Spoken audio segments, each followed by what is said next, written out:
មករៀនឆុងកាហ្វេនិងធ្វើ drink រយៈពេល8ម៉ោងជាមួយនឹងខ្ញុំទាំងអស់គ្នាចាប់ពីម៉ោង8ព្រឹករហូតដល់ល្ងាចចង់ដឹងថាខ្ញុំចេះអីគេខ្លះចេះធ្វើ drink អីគេខ្លះចេះធ្វើកាហ្វេអីគេខ្លះអ្នកទាំងអស់គ្នាអាចទស្សនាវីដេអូនេះបានខ្ញុំមករៀន3នាក់មានបងមករាបងសក្លីហើយខ្ញុំមូលហេតុអីគេ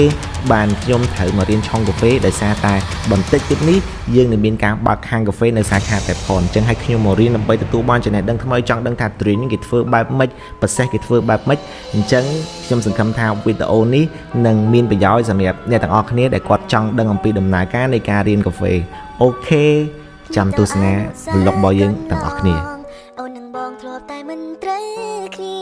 អូនកាយឆ្នាំងដាក់បងខ្លាំងណាស់ពុំងាតើអូននេះចាំបានឬទេពេលដែលតាមស្រឡាញ់ Good morning ទាំងអស់គ្នាអញ្ចឹងព្រឹកនេះយើងទៅរៀនឆុងកាហ្វេបាទមុនទៅរៀនយើងផឹកថ្នាំរៀនចេះបាទអានេះបើយើងអត់ដាក់ហ្នឹងទេរៀនចេះទៅដល់ថ្ងៃហ្នឹងរៀនចេះទៅដល់អ្នកទាំងអស់គ្នាសម្រាប់ពេលវេលារៀនរបស់យើងហ្នឹងគឺយើងរៀនរយៈពេលតែមួយថ្ងៃទេចាប់ពីម៉ោង8ព្រឹករហូតដល់ម៉ោង4ប៉ុន្តែជាក់ស្ដែងខ្ញុំរៀនចប់ត្រឹមម៉ោង3កន្លះដោយសារតែយើងដាក់អត់ចូលទេណាមានន័យថាយើងរៀនច្រើន drink ពេកដល់ពេលអញ្ចឹងទៅយើង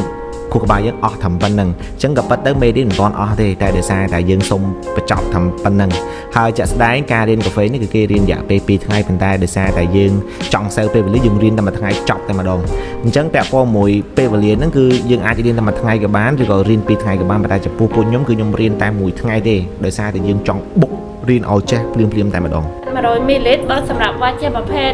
ទឹកស្ករទឹកដាក់ហូខាប់ឬក៏ប្រភេទទឹកស្រូវអីផ្សេងបងមកពេញហ្នឹងគឺ100មីលីលីត្រតបងខ្ញុំដល់គ្នាមិញវគ្គមួយនេះយើងរៀនអំពីម៉ាស៊ីនកាហ្វេហើយនិងរបៀបសម្ភារៈនៃកាហ្វេនៅខ្ញុំយកអាយឡាតេហើយគាត់ជ្រើសរើសកាហ្វេដើម្បីយកមកតេស្តឆុងសិនបងបើក្រាស់ខ្វះក្តៅជួបក្តៅពីបងចង់ប្រើខាងនេះក៏បានខាងនេះក៏បានដែរនៅក្នុងម៉ាស៊ីនហ្នឹងមាន5ប៊ូតុងចាហើយបងអាចមើលក្រាម៉ាវាបានពណ៌ត្នោតមានបើពណ៌វាកម្ៅមានន័យថាកាហ្វេផងបងខ្លាចឬក៏ឈ្ងៀមណាបងចឹងក្នុងរយៈពេលមួយថ្ងៃហ្នឹងយើងរៀនបានអីគេខ្លះគឺយើងរៀនប្រភេទកាហ្វេមាន ice latte cappuccino ice americano អីចឹងទៅហើយប្រភេទផ្លែឈើយើងមានការធ្វើជាប្រភេទ drink blueberry cherry ឬក៏ប្រភេទ passion អីចឹងទៅហើយប្រភេទផ្លែឈើហ្នឹងវាមានច្រើនមនុស្សទៀតមិនមែនមានតាមអ្វីដែលខ្ញុំរៀបរាប់ទេជាពិសេសប្រភេទ milk tea ក៏មានដែរមានដូចជាតែខ្មៅតែម្លិះអីចឹងទៅហើយគេប្រៀនយើងពីរបៀបក្នុងការធ្វើគុជធ្វើចំហួយហើយជាពិសេសហ្នឹងគឺរបៀបក្នុងការវ៉ៃ chief ឬក៏វ៉ៃ cream អីចឹងទៅអញ្ចឹងយើងរៀនបានច្រើនមែនតើនៅក្នុងរយៈពេលមួយថ្ងៃហ្នឹងប៉ុន្តែដូចខ្ញុំនិយាយអញ្ចឹងដាក់អត់ចូលព្រោះខ្លាំងពេកច្រើនពេកតែកាលណារូបមន្តគឺមានអស់ហើយព្រោះដោយសារនៅពេលដែលគាត់ប្រៀនយើងគឺគាត់ឲ្យរូបមន្តយើងស្រាប់តែម្ដងអ្នកសាក់លបងអ្នកធ្វើឲ្យតែនេះ cappuccino ចៃដល់ random រូបនេះចាក់ម្រេចចូលកាហ្វេសុបឡាចាតែបណ្ដោះបងបានកាពូឈីណូណាហើយអញ្ចឹងបងតើអត់គ្នាអាចព្រោះបានរយៈពេលមួយថ្ងៃហ្នឹងអ្វីដែលខ្ញុំទទួលបានហើយចេះហ្នឹងគឺខ្ញុំអាចយល់អំពីការប្រើប្រាស់ម៉ាស៊ីនឆុងកាហ្វេខ្ញុំអាចយល់អំពីការកិនគ្រាប់កាហ្វេមួយ shot 2 shot គេធ្វើបែបម៉េចការលាយទឹកដោះគោហើយនឹងការផ្សំរូបមន្តជាពិសេសខ្ញុំយល់ដឹងថាតើគ្រឿងផ្សំគេយកមកពីណាហើយដើម្បីយើងអាចខ្លាយទៅជា drink មួយបានហ្នឹងយើងត្រូវយល់អំពីរូបមន្តរបស់វាដាក់ស្ករប្រមាណភាគរយដាក់រសជាតិអីប្រមាណភាគរយអញ្ចឹងយើងយល់បានច្រើនប៉ុន្តែអ្វីដែលសំខាន់គឺខ្ញុំត្រូវការអនុវត្តបន្ថែមដោយសារពេលដែលយើងរៀនគឺយើងអាចមានមូលដ្ឋានគឺដឹងអំពី flow នៃការធ្វើ drink ឬក៏ការឆុងកាហ្វេប៉ុន្តែសំខាន់ដើម្បីយើង start ជំនាញគឺយើងត្រូវធ្វើការ practice ម្ដងហើយម្ដងទៀតជារៀងរាល់ថ្ងៃអញ្ចឹងខ្ញុំគិតថាការដែលយើងទៅរៀននេះគឺអត់អាសាបងទេដោយសារខ្ញុំទទួលបានច្រើនដែរអូខេស្ករនឹងអាទឹកសារ៉ាប់នឹងមែនចាបងប្រភេទសេរ៉ាប់ខារ៉ាម៉ែលហើយបងគោះមិនគោះវាសិនគោះសិនណា flow គេគោះ2ដងខាងនោះម្ដងគោះ flow ស្កត់ម្ដងទៀតទេស្កត់ម្ដងទៀតយកទម្ងន់ 3-4 គីឡូបានទេមិនយក70គីឡូ3ទៅ4គីឡូ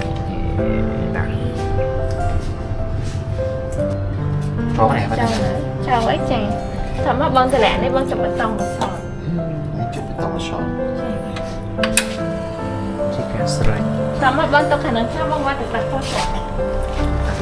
អត់នេតិវានៅអូនតោមដាក់ខុសចា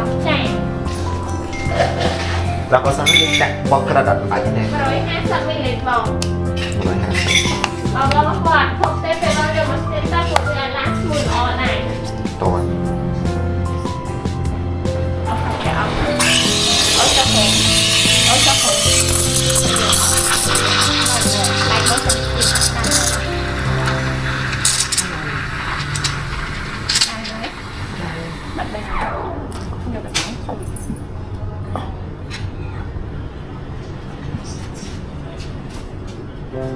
ចូលទៅក្នុងបាច់ចំហៃទឹកឆាទៅវិញ ចឹងជាការលើកទឹកចិត្តរបស់ខ្ញុំសម្រាប់បងប្អូនដែលគាត់ចង់ចាប់ផ្ដើមអាជីវកម្មកាហ្វេឬក៏គាត់ចង់ចេះឆុង drink បងប្អូនអាចរៀនបានតាមពិតទៅពាក់ព័ន្ធមួយនឹងការធ្វើ drink ឬក៏ការឆុងកាហ្វេនេះដូចជារឿងអត់ពិបាកទេហើយក៏មិនចាំបាច់ថាយើងមានដងឬក៏អត់ដងអីដែរព្រោះដោយសារអាទាំងអស់ហ្នឹងគេ set ហើយស្រាប់ហើយឥឡូវរូបមន្តឬក៏គ្រាប់កាហ្វេឬក៏ម៉ាស៊ីនកាហ្វេហ្នឹងមានលក់គ្រប់ទីផ្សារអញ្ចឹងគ្រាន់តែអ្នកនរគ្នាមករៀនយល់ដឹងអំពីមូលដ្ឋានគ្រឹះខ្ញុំគិតថាអ្នកនរគ្នាអាចធ្វើបានហើយដោយមិនចាំបាច់គិតថាអូមានដងឬក៏អត់ទេអញ្ចឹងការរៀនអំពីការធ្វើកាហ្វេឬក៏ឆុង drink នេះបើករណីអ្នកនរគ្នាចេះអ្នកនរគ្នាអាចបំបីរូបមន្តខ្លួនឯងបំបីរសជាតិខ្លួនឯងព្រោះដោយសារតែខ្ញុំមិនមែនជាអ្នកជំនាញឆុងកាហ្វេទេប៉ុន្តែខ្ញុំរៀនរយៈពេលមួយថ្ងៃនេះខ្ញុំអាចយល់ដឹងហើយខ្ញុំគិតថាបើករណីខ្ញុំឆុងកាហ្វេខ្ញុំចេះបំបីរសជាតិកាហ្វេតែធ្វើម៉េចដើម្បីឲ្យឆ្ងាញ់អញ្ចឹងខ្ញុំលើកទឹកចិត្តកុំខ្វល់ថាយើងមានដងឬក៏អត់ឬក៏អាហ្នឹងមិនមែនជាជំនាញខ្ញុំឬក៏អត់អ្នកនរគ្នាគួរតែរៀនទៅដើម្បីយើងអាចទទួលបានចំណេះដឹងថ្មីហើយយើងអាចដឹងថាដើម្បីចេញជាកាហ្វេមួយកែវឬក៏ចេញជា drink មួយកែវហ្នឹងយើងចាំបាច់ត្រូវមានសម្ភារៈអីគេមានរូបមន្តអីគេខ្លះអញ្ចឹងលើកទឹកចិត្តឲ្យអ្នកនរគ្នា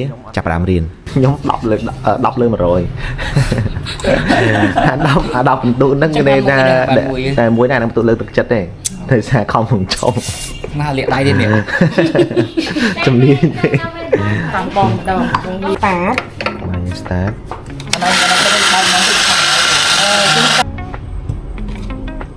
អូអាហ្នឹងយើងសកត់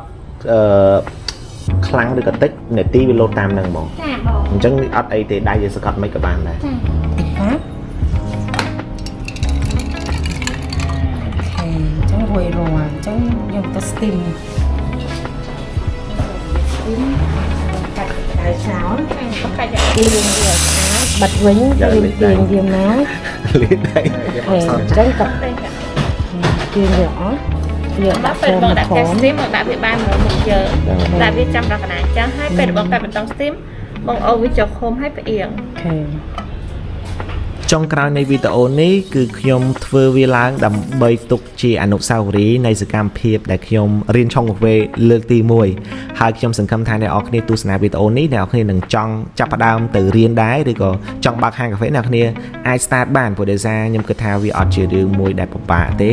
ហើយសង្ឃឹមថាអ្នកនរគ្នារីករាយជាមួយនឹង vlog នេះបើករណីមានចង្អល់អីបន្ថែមពាក់ព័ន្ធមួយនឹងការរៀនឆុងកាហ្វេឬក៏ចង់ដឹងអីអ្នកនរគ្នាអាច comment បានហើយជួយ share វីដេអូនេះផងបើករណីអ្នកនរគ្នាសប្បាយចិត្តអរគុណអ្នកនរគ្នាសម្រាប់ការទស្សនាបាយបាយលើក ខាង ឥឡូ គាត់ វ រត់ណាអត់មានទេ អត់មានគីឡូទេ អឺ អត់ទាន់យល់អំពីកាហ្វេមិនទឹកបាគោមិនទេ ហាត់ complain ណានិយាយនេះហើយ ស្រាលណាស់ស្រាលអត់មានជាតិអត់សូវមានជាតិកាហ្វេដោយសារមាន